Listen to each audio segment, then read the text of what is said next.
Ni hao, kung may chance ka mag-abroad, go ka na sa Taiwan. Bakit?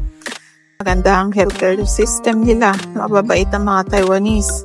Compare sa ibang bansa, mas lowest ang cost of living dito. Unti-unti mo talaga matututunan yung pinakamahirap na language, which is Mandarin. Ni hao, Hui Samo, Wukuchitao, Timbutong, yung mga ganun ba. Yung transportation nila dito, sobrang convenient. Tapos yung mga convenience store nila everywhere, pas internet service. Amazing food like hot pot, shabu-shabu, milk teas. Affordable yung magagandang place dito. Minsan free entrance pa. Night markets. Big giant company like us, syempre. Dito ako nagwo-work. And unti-unti na din naayos yung pagiging permanent resident dito. At yung pinakamalupit pa, sobrang mura lang ng pamasahe kung gusto mong magbakasyon sa Pinas.